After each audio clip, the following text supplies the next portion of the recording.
All right, so let's talk leadership for transformation. So my work in the world is really focused on shifting the story, the worldview, from seeing organizations as machines to seeing them as living systems. And that machine story is so pervasive, so present everywhere, that it's hard for us even to recognize that it's guiding us in our lives and that there's some alternative that's present. The language that we use, human resources and human capital, these are signs that we see ourselves, we're seeing each other as parts of a machine to be controlled and managed. And yet there's more to the story. In that story, in which organizations are seen only as machines, the goal is only productivity and profitability, keeping the gears going and churning out more things from the machine. All right? And here's an example that I like to use to help people recognize that organization as a machine story. This is a popular model from Six Sigma that was made famous by General Electric, the SIPOC model. SIPOC stands for suppliers, inputs, processes, outputs, customers. And in that model, you are a supplier of inputs. You know, it's sort of like that talent management. You bring your talent as if it's a commodity that's somehow separate from you, that you can input into the machine. And the organization is the processes in the center there. It's just, I think of it like a meat grinder, you know, where you put the stuff in and you turn the crank at the side, and out the other side comes this output that is a product to a passively waiting customer. And if it doesn't work, we re-engineer it, right? This is the language we have, especially in business, but it's pervaded into our nonprofit organizations, into our community organizations, into our own lives as well. And it's done some good, it's done lots of good, and it's also done lots of damage, and particularly because it excludes really important things like nature and community and health, passion, creativity, all the things that make us alive and make it worth doing the work together, right? And that story, that machine story, has led to all kinds of problems: pollution and war and homelessness and poverty. All of the problems that we're now facing that are becoming more and more evident, we can't ignore, that have led us to really the brink of catastrophe. So in my understanding, the machine story and the reductionist story, reducing us all to parts within a machine, is at the root of all the major problems that humanity faces. So here's a busy chart made by a doctor, a medical doctor, who recognized that the chronic inflammation she was seeing in her patients, and in particular in patients who were poor or who were Black or brown, from minority and marginalized populations, they suffered consistently. They suffered chronic inflammation, and she traced that back to intergenerational trauma, and she traced that back to ultimately to colonization, to patterns of colonization through capitalism, through various forms of supremacism. And to me, we can trace it even further back to this mechanistic and reductionist worldview. So I added that top part of the chart. So all of it comes down to this story. The good news is that we're starting to see signs that a new story is emerging. There's all this new vocabulary that seems unrelated, but if you look more closely, it all has at its root at all of these different approaches to being together in community and in organizations. All of them have at their root recognition of life and living systems. rather than just machines. So business as an ecosystem, learning to live with complexity. Only living systems are complex. Machines are complicated, but not complex. Corporate social responsibility only makes sense when you recognize that it's not an isolated and separate machine, separate from community, separate from nature. It's part of the same whole ecosystem. Social innovation, again, machines don't innovate, but people do, life does. Impact investing only makes sense if we recognize that there's fundamental underlying wholeness in life. So all of this, to me, comes together in what I would call thrivability. This is beyond sustainability in that we don't just want to sustain what we have now. We don't just want to sustain the machine story and the mechanisms that we've created. We want to set our sights on thriving. And we haven't been doing that as a species up to now. We've set our sights on things that are much smaller than thriving, things like productivity and profitability. And as a result, we're falling well short of thriving, dangerously short of thriving. So we need to set our intention on thriving. And we need first to have some level of information. What does it mean to thrive? What are the fertile conditions that have to be cultivated if life is to thrive in any circumstances, within our bodies or in a rainforest or in ant colonies or in our organizations and our communities? So we have to have the informed intention of creating those fertile conditions. And then we have to recognize that it's an ongoing practice. It's not something on your to-do list.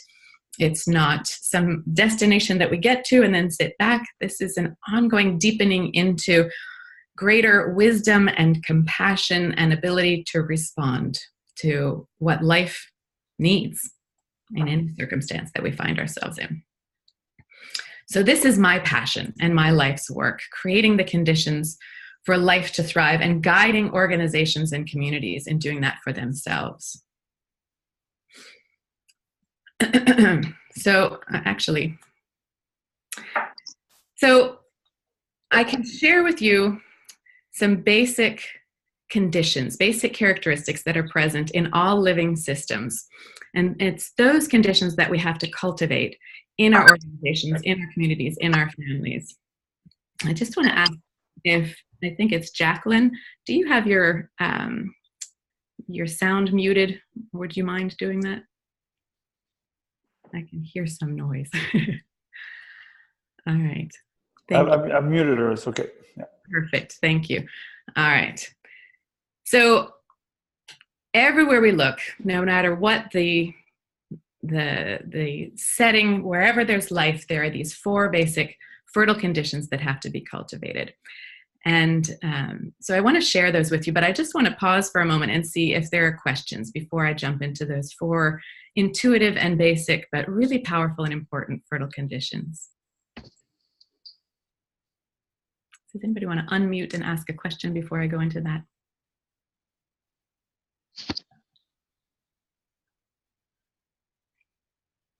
All right.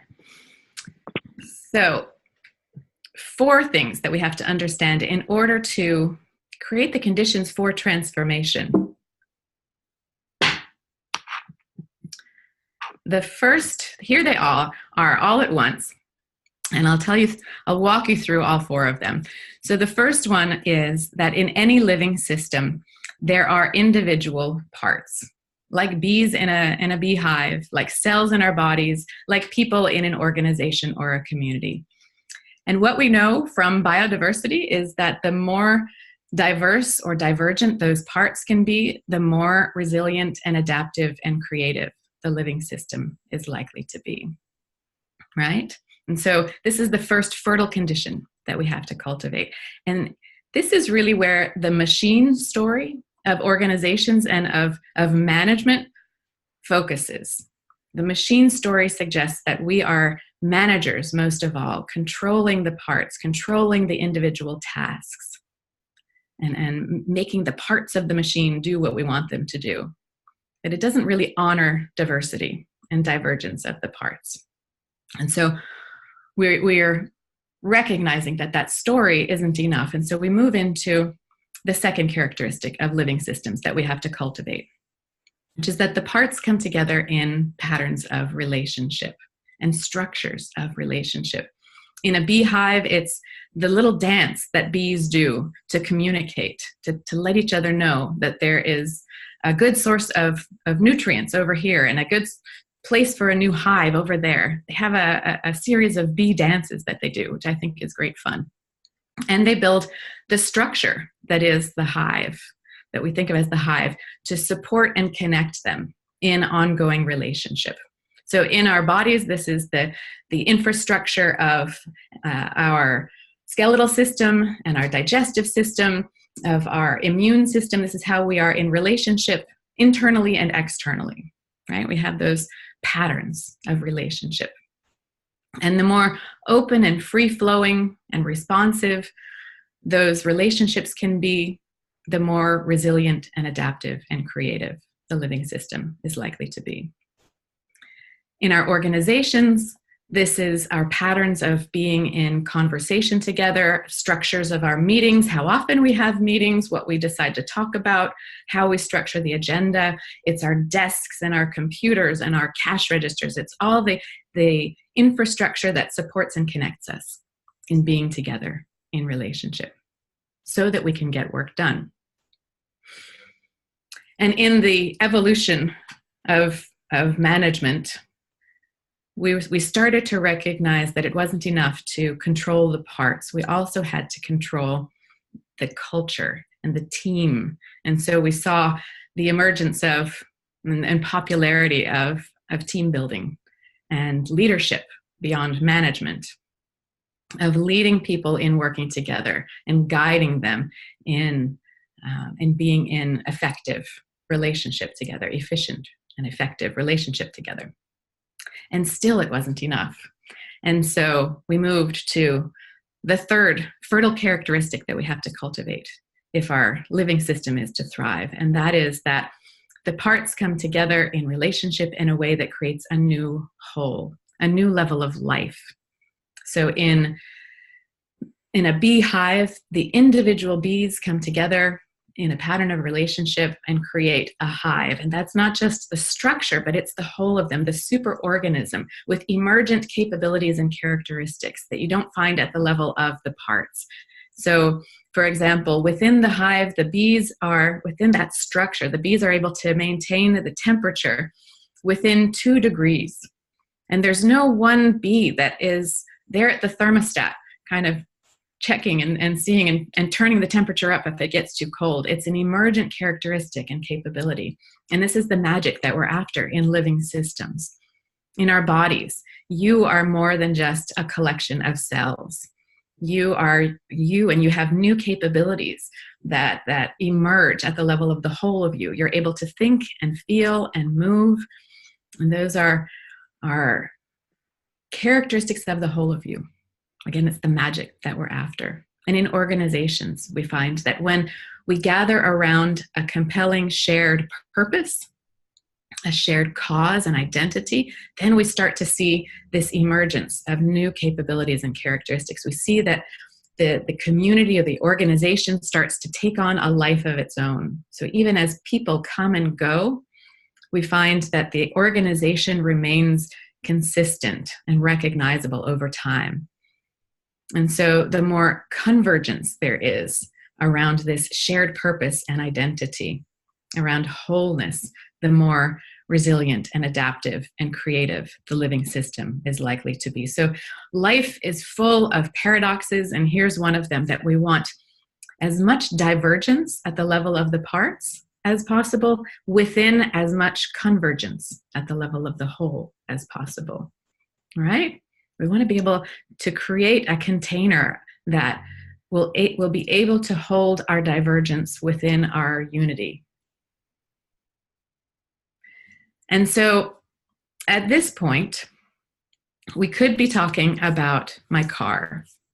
If we stop here, my car has individual parts and they do different things, and each of those functions is necessary. They're in relationship with each other and with me and with the road Together, they create this new thing with the new capabilities of moving me around town. It's now called a car and not just a collection of parts.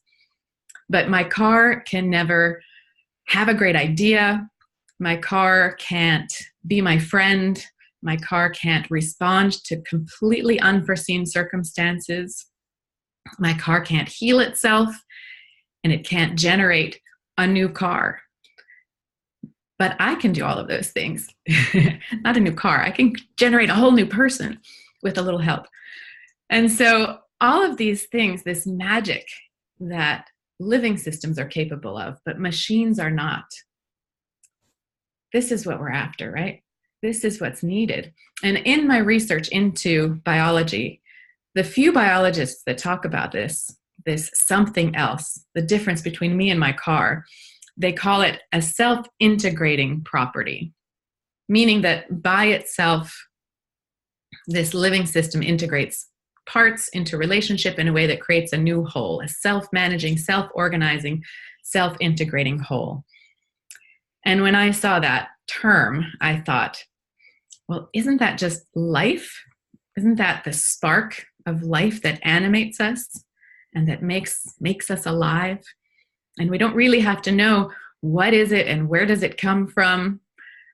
But if we don't acknowledge it, then we still see ourselves as mechanics, engineering the machine. We think that we alone are moving the parts and doing all of the work, when in fact, we're creating the fertile conditions for life to do what it does, to animate, to self-integrate, to self-organize. Life can't be managed and controlled, but it can be invited. We can create the fertile conditions for it to emerge and integrate within our organizations in particular. So this is the shift. When we recognize that there's also life, we shift from being engineers and mechanics and managers, and even from seeing ourselves as leaders of relationships, to seeing ourselves as stewards, cultivating those fertile conditions like gardeners, so that the whole can reach a level of thrivability over time. It can create within itself the ability to thrive. All right. And so this is the shift that I've dedicated my life and work to, helping people in leadership positions at any level shift from seeing themselves as drivers of a machine to gardeners and stewards of something integral. And integral here means that it is a whole, and it is parts, and it is flow and dynamic relationship. So something integral, precious, and alive. And it's a fundamentally different way of seeing ourselves within our organizations and our communities. But ultimately, it's the only real way to get to the transformation that's needed. This new perspective and new stance and new practices. Do you have a question? All right. So when we go back to that busy diagram that I shared with the mechanistic and reductionist worldview at its origin, we can shift instead to a life-honoring worldview in which that intention, that informed intention and practice of thrivability, of creating the fertile conditions for life to thrive, leads us to a stance of stewardship, which I define as reverence and responsibility for life, reverence for the mystery of life and for our inability to control and manage it, and nevertheless the urge to respond to its needs, to care for it within our organizations, within any setting. And all of this leads more naturally to thriving and health. So here's the progression from management as controlling the parts to leadership as guiding the relationships and interactions ultimately to stewardship as cultivating the thrivability of the whole. And that isn't to say that there isn't a place for management and leadership going forward. There are still parts within the living system. And so there are times when management is appropriate. There's still mechanistic characteristics. There are still machines and still tasks to be done. Leadership is still appropriate at times, and stewardship is always appropriate as an overarching and an underlying approach. So I was with, I'll share a story of where this all came together. I was with a group this past weekend for a retreat, and the staff was feeling really dissatisfied with how the work felt. It felt stuck. It felt far from thriving. And the leader was hearing this from the group and feeling criticized and feeling that her leadership was not appreciated and was not what was needed. And together, we worked to shift to the perspective that these feelings of dissatisfaction could be put in the center of the circle. We were, in fact, sitting in a circle, and that together they could understand, they could explore and figure out, how do we cultivate the conditions that would enable each of us to thrive and all of us to thrive together? How do we create the conditions for our divergence to be welcome, and for the relationships and ways of working together to flow freely? And how do we identify, sense, and respond to such a compelling shared identity and shared purpose that it guides us and feeds us and nourishes us? And so at each of those levels, there was work to be done. So this, for me, was a useful, simple example of the shift from management and leadership to stewardship, working together and seeing what wants to be born here, what is trying to emerge, how can we sense and respond to that and create those fertile conditions. So I'll share another story that's a bit more involved. I'm not sure what those, do you see marks on them? I'm not sure what that is, but anyway, the organization is called the Montreal Nature Museums. It was called the Montreal Nature Museums. It's a coalition of 4 museums, a biodome, which is 4 ecosystems recreated under one roof. So you walk in and you're in the tropical rainforest, and there are animals and birds and plants. And then you go to the next ecosystem and you're in the mountain ecosystem. So 4 ecosystems under one roof as the biodome: the insectarium, the botanical garden, and the planetarium. And these museums were all owned by the city of Montreal, and they were separate institutions. But at one point, maybe 8 years ago, the mayor decided to merge them administratively. And this was in part to save some money and create efficiencies, because they all were museums. And so what's the difference? Let's just put them together, and then we can fire some HR and finance people. And it was also part of a bigger vision to create one brand that represented all of them and that could have a bigger presence on the world map. And so this new name was created, Montreal Nature Museums, to represent all of them. And the employees of these 4 institutions were really not interested in being merged. They were quite upset about it. They absolutely didn't identify with the name Montreal Nature Museums. Each of these institutions had a different history, a different scientific discipline. One of them was in a different part of town, the planetarium. And so it really didn't take. And the citizens of Montreal never really identified the Montreal Nature Museums. You would never say, hey, you want to go to the Montreal Nature Museums? You would say the biodome or the insectarium. So the mayor decided to hire a new director to oversee this merged entity and to bring about that larger vision that he had for a single brand that could represent all of them. And there were 2 problems with that. The director that they hired came from the world of circus. and dance. And so people were really afraid that he couldn't possibly understand their culture, that he would turn them into Cirque du Soleil or Disney, that it would lose the scientific and educational focus that they were so passionate about.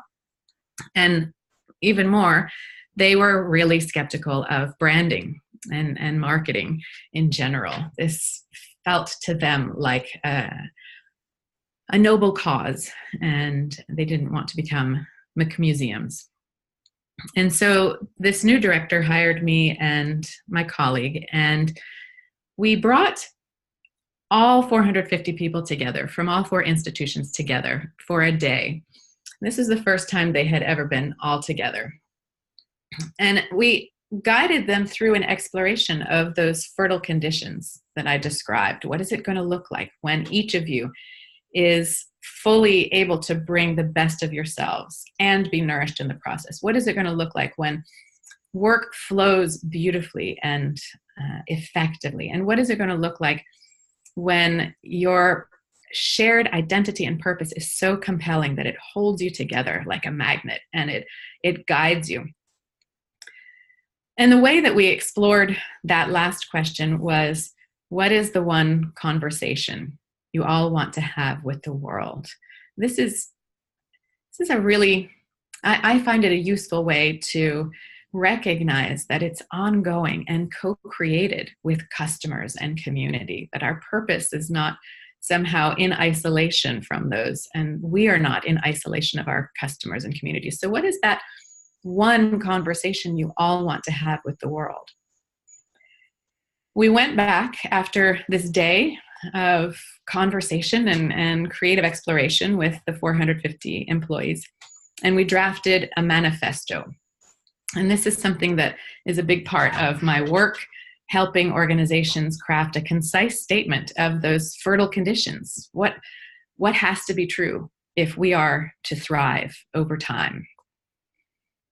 And so we brought the draft manifesto back to the director and the top layer of employees at each of these museums, and we asked them, how does this sound? Is this authentic? Is this what you said? And how do you like it? And they said, there's just one word, one problem. You used the word life. And we don't talk about life, we talk about nature, because we are scientists and museologists and educators. And nature is something tangible and measurable, and we can point to it. I'm pointing out my window here. But life is amorphous and intangible. We don't really know what it is, and it might even be spiritual. So could you just change that one word? And this director and I and my colleague, we said, wow, this is so interesting. You know that most of you are biologists, and you are uncomfortable talking about life. And maybe there's a connection between our society's inability to talk about life and our decreasing ability to sustain life on the planet. And maybe this is actually the one conversation you need to have with the world. Because in their exploration, what they talked about was changing people's relationship with nature, changing how they interact with nature. And when nature is something out there, that's a harder sell than when it's in here, when it's in us also. And maybe if it's spiritual too. And so we went forward with the manifesto, and we took out the word life and replaced it with nature. But we kept exploring this conversation with them. And I think of it as kind of 6 months of collective soul searching. Can we go there? And what does it mean if we are not just creating a brand, but a conversation and a movement and a commitment? What if we're inviting people into something, into that conversation? And so at the end of this collective soul searching, they actually came up with a new identity for themselves. They decided to call themselves not the Montreal Nature Museums, but Espace pour la Vie, which means space for life.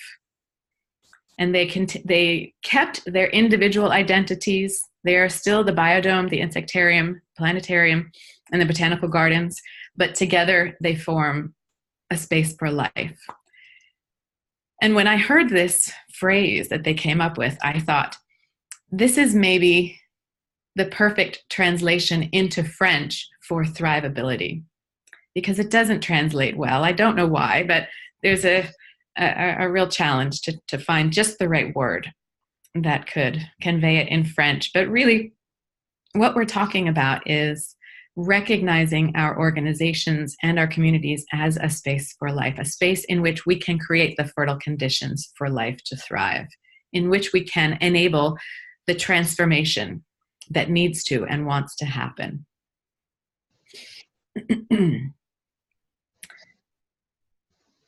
So one of the people involved, the assistant director, talked about this listening for what's needed and stewarding that process. We actually listened to what was in the center, to what the organization wanted to tell us. What does it want to become? Through conversation, we can sense the common threads that are emerging. I talk about listening for the voice of the whole so that we can steward that. We can act on its behalf, even as we are stewarding the needs of the individuals within, even as we are designing and cultivating, hi Francois, even as we are cultivating the structures and systems that will support us. Francois, do you have a question? Or have you just, if not, then maybe mute. Thank you, we can hear you. All right. So those are those characteristics again that we cultivate. Divergent parts, dynamic relationships, convergent wholeness, and self-integrating life. And hold on, I don't want to take you through all of that. Let's just pause there and see if you have some questions.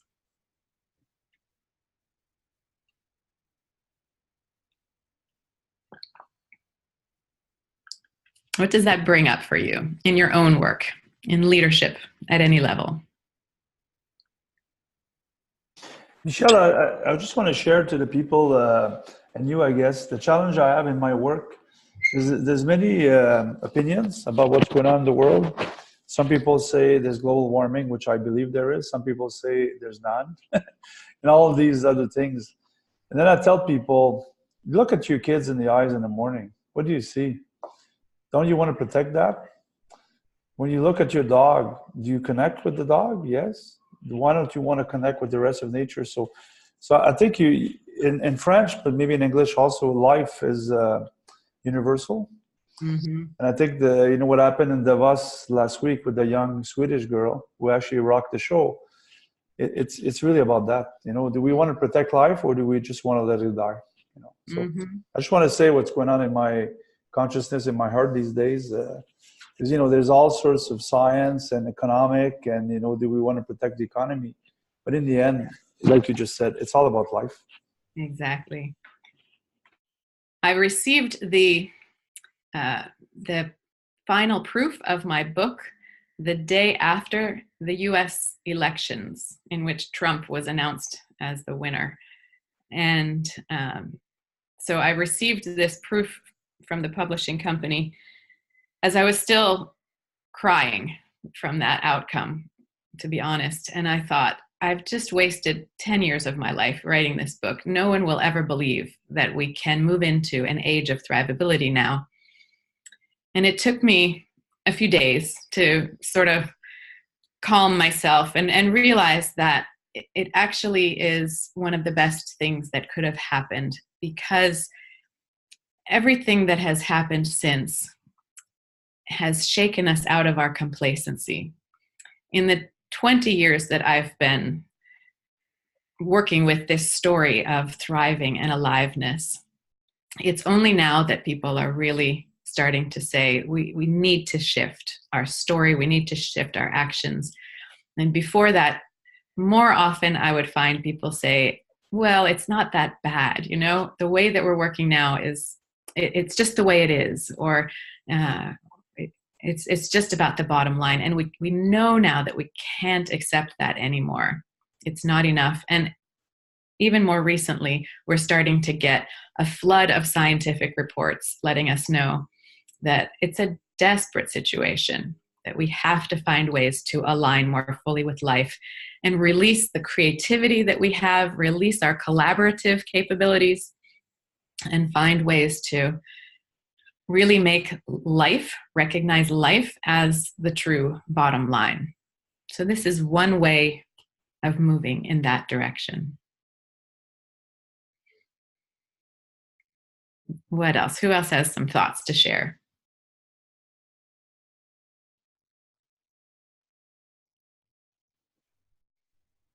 Come on, guys, my conscious leader's friend. You're not usually shy. Come on, Jasba, anything? Can you hear me? Now we can.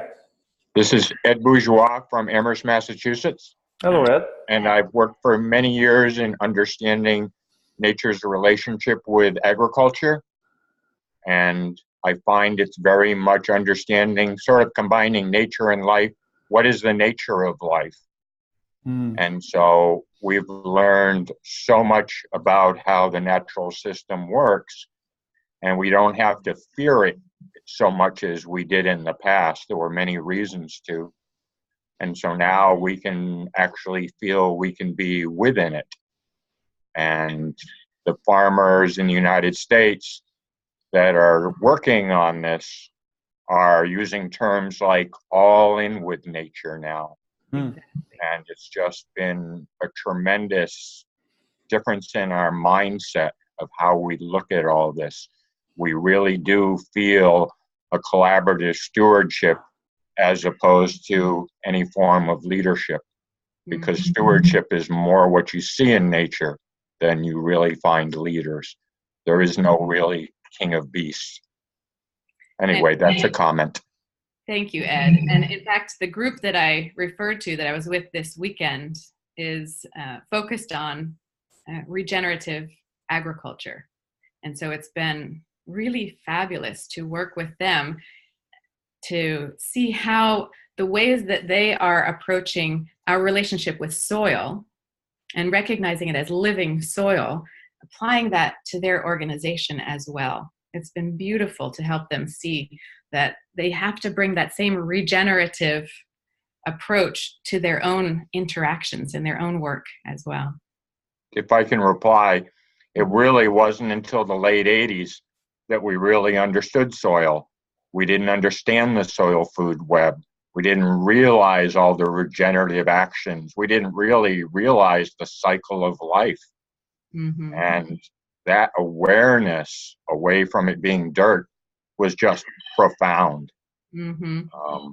But of course, we have the problems because the establishment wants to be the establishment. And we're talking about a paradigm shift that now empowers farmers and people and food all to be one.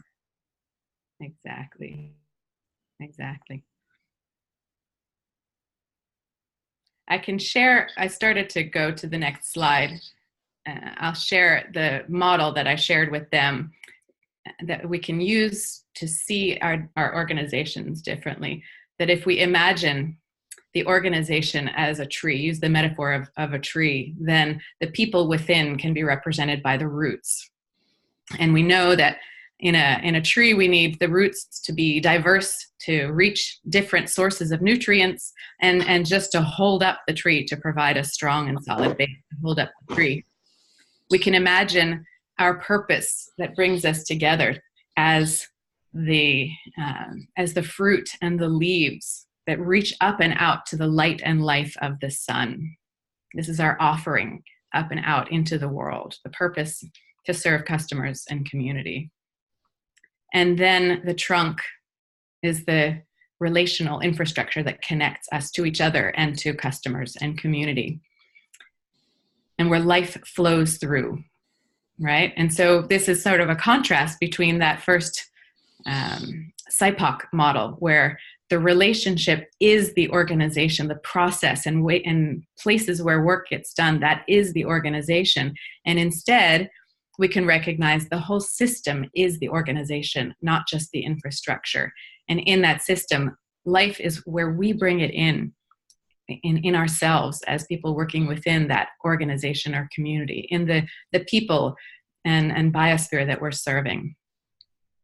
And what I like is that in this metaphor, just under the bark of the trunk of the tree, there's a thin layer of living tissue called the cambium. And this is where life flows through. The rest of the trunk of the tree is actually non-living. It's actually dead.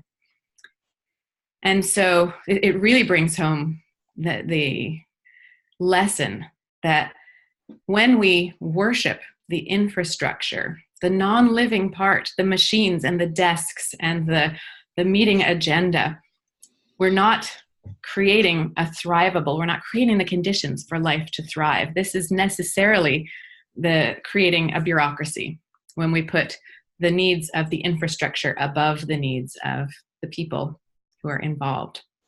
And so with this recognition, we can shift to honoring the life within our organizations, being both reverent and responsive and responsible to all life.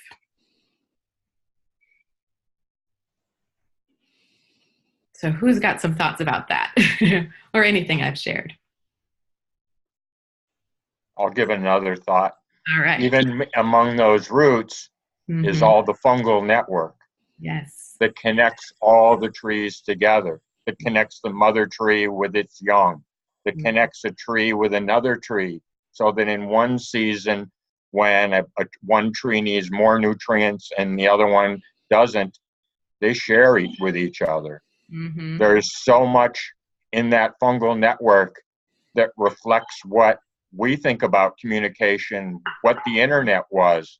Al Gore didn't create the internet. Fungal hyphae did. Nice. And that's, that's the whole other half of life, other half of the world, other half of everything that we now understand. Mm-hmm. And it just opens up so much more of a holistic view on everything. Mm-hmm. Exactly. There's so much beneath the surface that we have to develop the capacity to sense through our conversations, through our intuition, in order to be of service to it. Bring that level of conversation to the surface. Michelle, on the weekend, you know me well, Michelle, I'm very good at getting busy. Mm-hmm. Not always so good at being. And on the weekend, I was working hard and my body's tired and I've got this conference coming up, and a friend of mine who was coaching me said, take a break now and go in the forest. I said, no, I can't. I'm too busy. And I made a promise to myself and I did. And it was gorgeous, and the trees and every time I go in nature, I obviously I'm in love with nature, and I'm saying, why would I hurt anything I love? So as I listen to what you were talking about, and the more I know you, to me, it's about going back in the heart. Like nature doesn't kill just for killing. It kills when it needs to eat. And we humans, I don't see a lion accumulated all these other animals. I'm just going to have more killed animals than you, So this life, that is, I guess I'm going to ask a question. Sorry, instead of making a statement. What role do women play, in honoring life? Because women are obviously the body of a woman but breathes life. Life, every human being, and I guess every animal every mammal goes through the body of a female. So women are quite good at life, Mm-hmm. So what role do you think women can play in this thrivability quest, Mm-hmm. There is something about our closer connection with life that I think gives us a special role to play in the move into an age of thrivability. And that deeper connection with life has been disrespected, has been disregarded in past centuries. And so there does seem to be a particular role for women to play in rebalancing and reintegrating our respect for life, our relationship with life, our collaboration with life. Mm-hmm. Yeah. And as you point out, sometimes it's not only women, it's also the feminine that exists within all of us, regardless of gender. Welcoming that into our. That's absolutely right. And for me, it's the journey to the heart. You know, like right now we have politicians and business people saying, "Yeah, but you know, it's good the environment, but we got to still have to grow the economy." What's going to be the economy worth if there's no environment to live? You know, so that's this speech now is getting passé. You know, that doesn't hold any value anymore. So. Mm-hmm. Yeah, exactly. Anybody else? Yeah, Jody? Yeah, I think I have a question which pertains to all of the things that you were saying in regards to having honoring of the feminine in our role models, and in regards to having role models who can understand the whole system and bring it into place. And I'm speaking from Istanbul, Turkey now, and I hear that people are saying regenerative buzzword has become a little bit boring now, whereas here it's not even, sustainability is not even a word that we've really come close to. So to have good role models who are instigating these systems of thrivability, that are promoting the environment that inspires life. I'm finding it hard to share this story with people on an individual basis or on an organizational basis, because it sounds when I start to speak that I'm speaking about something which is too idealistic when we have the problems that we have here. So my question is, are there role models that we can say, this is an organization that is using these systems and has created better profitability and for themselves, which is what the organizations are looking at, and that are managing to sustain themselves in a better way? That would be my question. Is there some resource, and is there a way that these emergent successful examples can sort of come together under one umbrella? That's something I'm very keen to try and do here in Turkey, is to bring anybody on any level together, so that we create a database of information, so people can search us out and say, okay, well, I want to try this, does it work? But is there such a thing? Because I'm struggling to share this message. I sound like the sort of the crazy woman. Yeah. I have a few thoughts about that. One is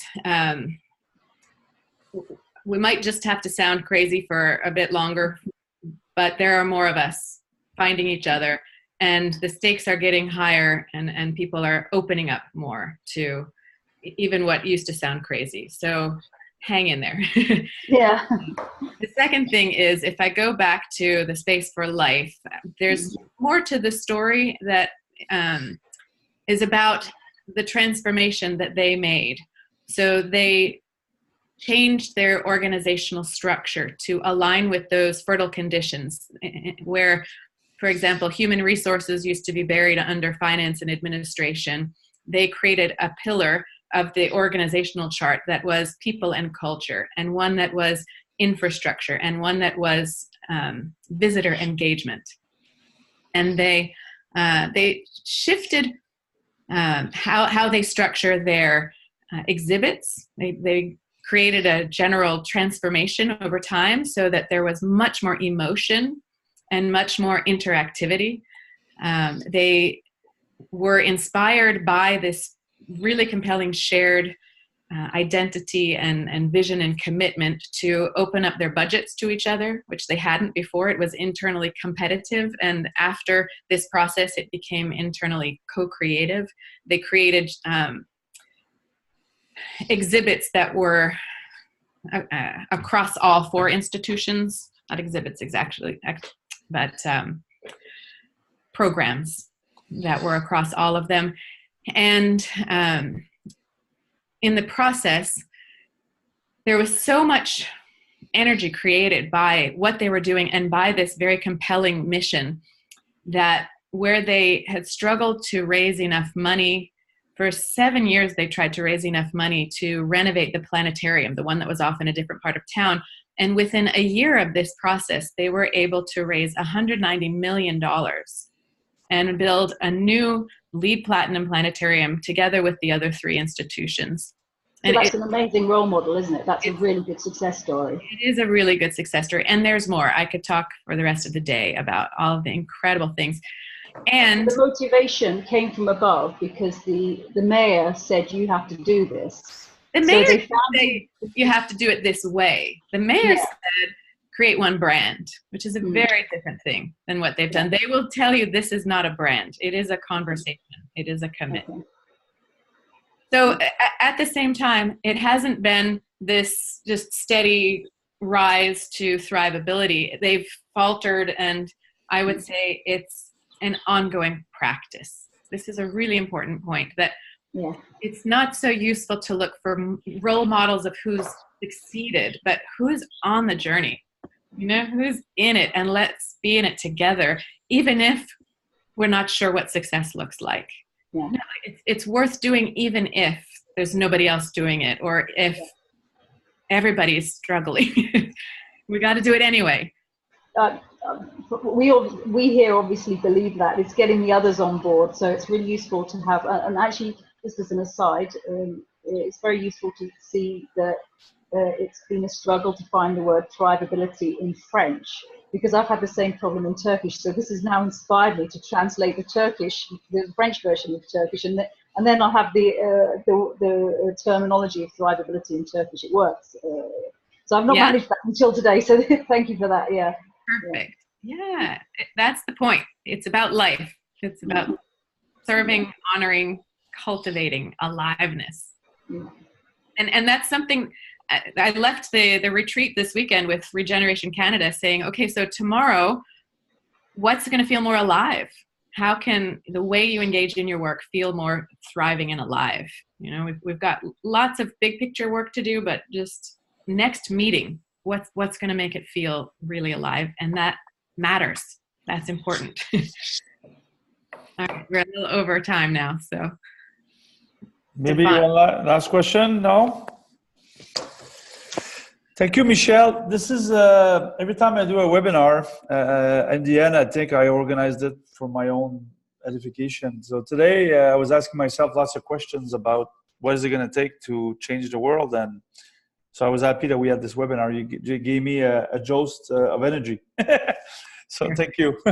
And I hope everyone enjoyed it. So thank you for joining us. And we'll be sending you the recording, even though it was a bit haphazard in the beginning. We'll start when Michelle finally connected. Thank you, Michelle, so much.